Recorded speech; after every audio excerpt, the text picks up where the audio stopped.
Hey everyone, this is Corinne, and I've been hearing from folks that keeping multiple Google profiles has been challenging. So I'm going to give you some tips today.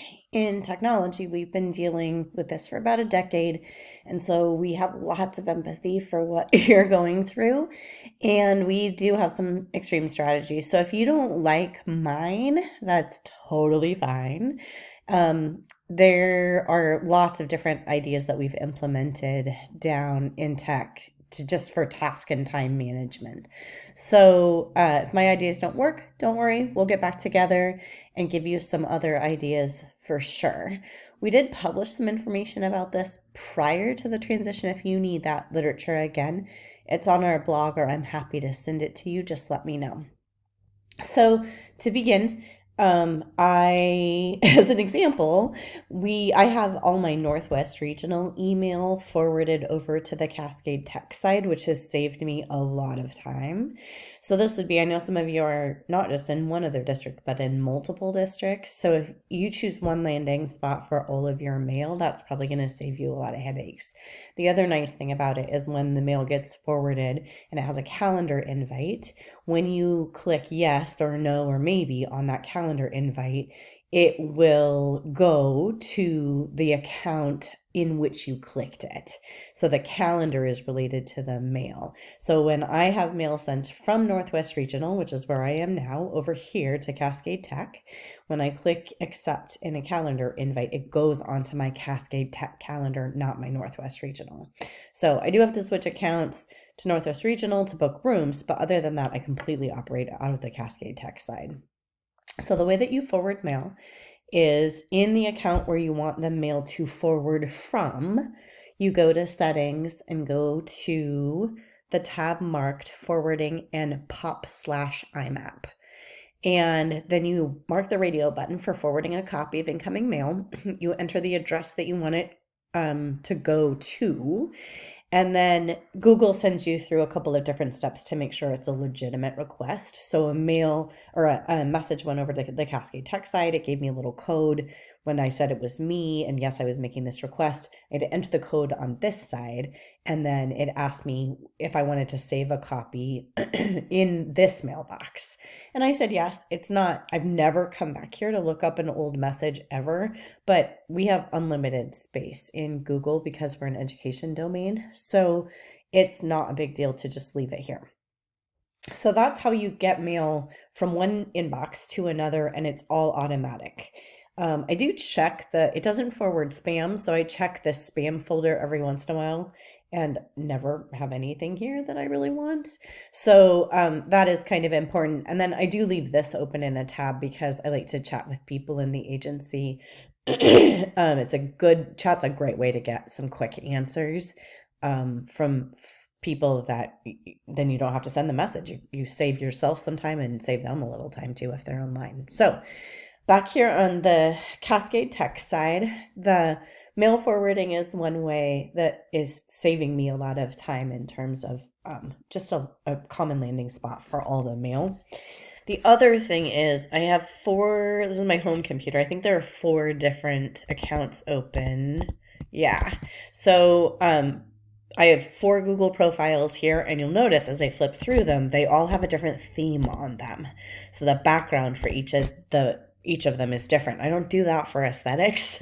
I do it because it helps me keep straight which account I'm in.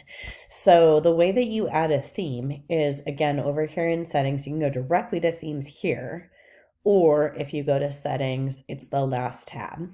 And then you just choose one. You can upload your own photos. They change these every once in a while. So if you get tired of one, you can do a different one. So that's another one is to put a different theme on each of the profiles that you're managing. And then also here in the top right hand corner, it's easy to tell when you're in an education domain because we often put our own logos up here. So like here's the Northwest Regional one. And then also you can put profile photos on. So I have a different photo of me in each of these profiles. So they're all different. This one's an account that lots of people choose, so it's a little more generic, or lots of people check it. So it's a little more generic. But anyway, I have seen people put things here instead of their faces, which is great for keeping things organized, but there isn't a huge security risk that I'm aware of with putting, like, it's not unsafe to put your photo here. In fact, it's really nice for the recipients of your message or your chat to see, put it kind of a name with a face, particularly for new people.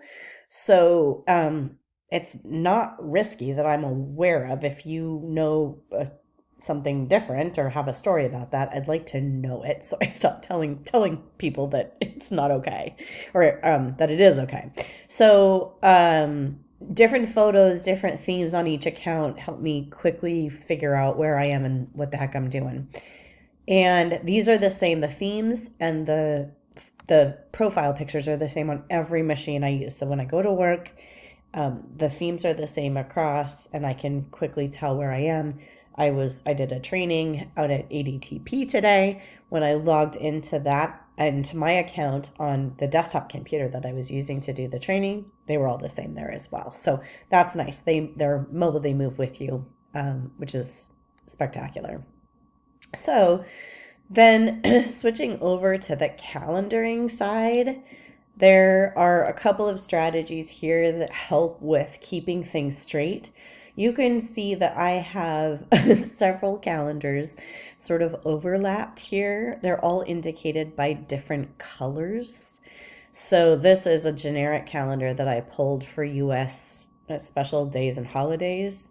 And then this is my personal calendar. And then these orange events that you see here are my CTA calendar, my agency calendar. So the way that you, and that's nice because when people subscribe to my calendar, my CTA calendar, they get these events, but they don't see the rest of these. These are just for me and the people that I've chosen to share my personal calendar with. The nice thing on my side, though, is that I can tell when I have appointments or things that are sitting on that personal side, so I don't schedule over them.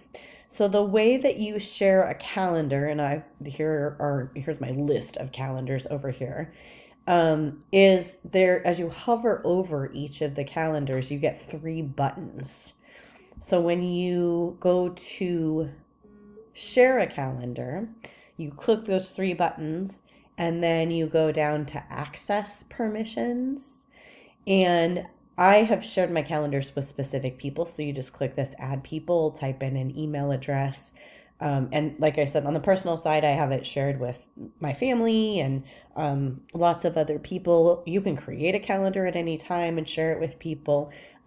It allows for a lot of flexibility. So when you add a person here, you type in their email address, and then you send them a message on their side. They click it, and then it just shows up here on the left side. So it depending on what the rights are, like I've given this calendar full rights, which is why, so I can add things to it and manage it from this account.